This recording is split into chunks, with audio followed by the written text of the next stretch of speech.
Let's take a real educated look at Federer's forehand, and let's see the science behind it. Although he is super talented, Federer's innate use of projective geometry can be studied, understood, and duplicated by anyone, including you. First, we need to take a quick look at the geometry of the natural forehand so you understand. First thing you need to know is the 45-degree angle is perfect in nature. It bisects the horizontal and the vertical axes, and it is the optimal hitting point. You'll see Roger line his body up to it and make contact at the 45. Next, figure 8 is also archetypal in nature and in geometry. And the figure 8 represents infinity. And his hips, as you'll see Roger, they're always continuous. They never stop. So they move in a continuous sine curve, or figure 8. Next, the arm doesn't really move straight towards the ball or in a semicircle. It moves rather in a sine curve out to the 45-degree angle. And here's how it works. On the left you have the hips and the big 8. So as the yellow arrow comes around, as the hips come around, the yellow arrow to the right represents the hitting arm. So that starts to go into a coil, and as you go to the blue arrow on the left, it starts to match up with the line, but then as you go into the orange on the left side, on the hips, the arm starts to go convex to the line, and that's where you make contact, is as you stretch convex into the 45-degree angle.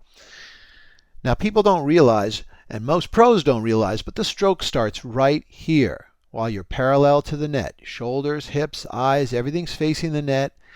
And this is where the stroke begins, because you're going to tie the backswing and the foreswing together to make a complete stroke. Sort of the way you crack a whip with this large figure 8 that moves slowly and then filters down to the end of the rope where it cracks.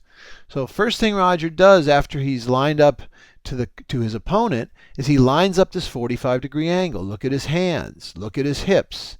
Look at where his eyes are gazing. Everything's lined up to this 45-degree angle, and his chest.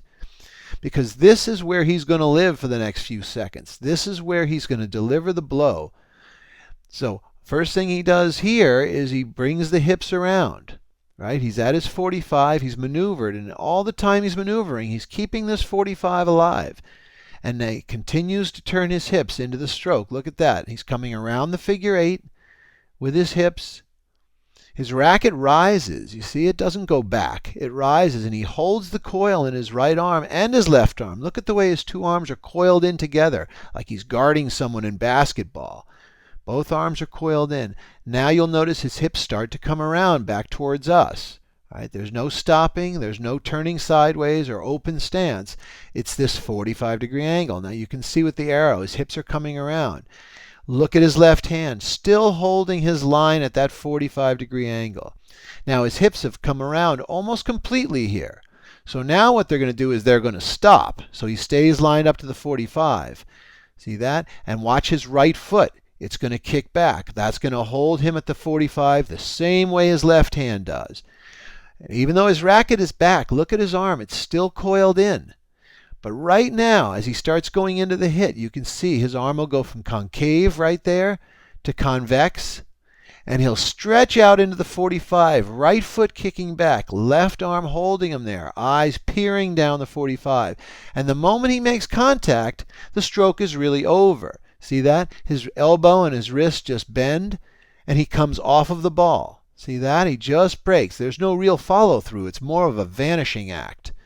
Right? He delivers this sine wave out towards the 45, like the cracking of a whip. And as it gets out there, once it's there, the whole thing just vanishes and breaks. So the deception of shoulder rotation is incorrect, and it's the hip rotation and then the stopping that causes the shoulders to move quicker than the rest of the body. Now anyone can do this. Here I took one of my tops players who was brought up with our geometric system, and we've always followed the players like Agassi and Federer and Rios and a few other things like Sampras's serve, and we've modeled ourselves after that. But look here, Warren's lined up to the 45. Look at the stripe on his pants. See that? He's already pulled in completely into his turn, and now his hips are going to push forward into the X and come around the other side of the figure 8. But look at his arms. They're just going back now. and they're getting pulled into the hit.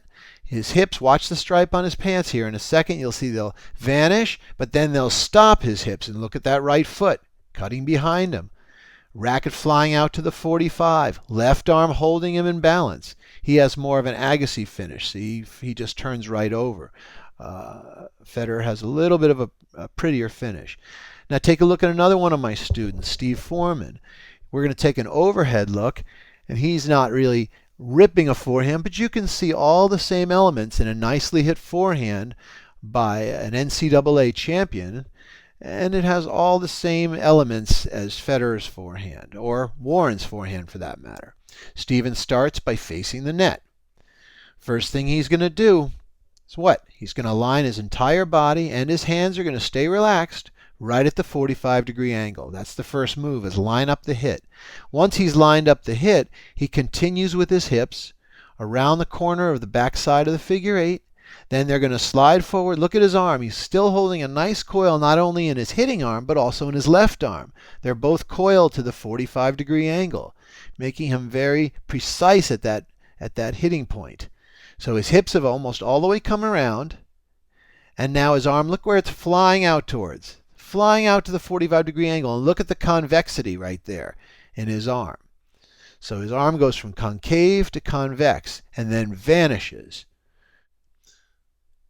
And that's the stroke. So, I mean, you can do this. If you want to hit the ball like Roger or like Steven or Warren, don't try to get racket head speed. Don't try and take your racket from one place to another or rotate your shoulders. Follow the geometry that's there in nature. Use your hips as in a figure 8, line up the 45-degree angle, and you'll be able to hit a great forehand too.